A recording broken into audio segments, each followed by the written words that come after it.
का मसला ये है कि इनके खामद फौत हो चुके हैं, इनका कोई कमाने वाला नहीं है। कितना अर्सा हो गया? 8 साल हो गए हैं। इनके पास डेथ सर्टिफिकेट भी है, बच्चे का बेल फार्म भी है। कितने बच्चे हैं आंटी? एक ही बेटा है इनका। अच्छा, एक ही बेटा है। हाँ जी।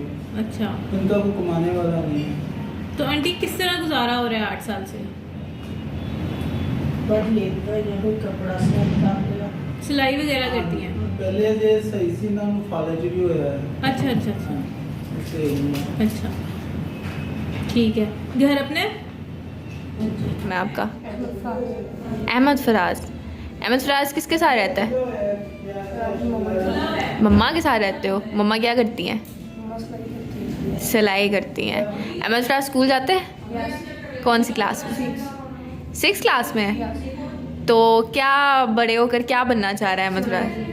Civil engineer. क्या करते हैं सिविल इंजीनियर? प्रोजेक्ट से पढ़ाई में कैसा है? ठीक हूँ।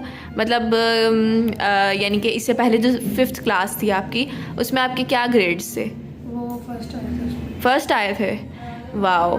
तो पढ़ाई में यानी पढ़ने का लगन जोश है।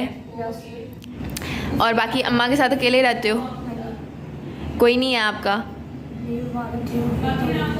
फोत हो गए। सही से आपका कोई बहन भाई नहीं है? सिर्फ आप ही हैं?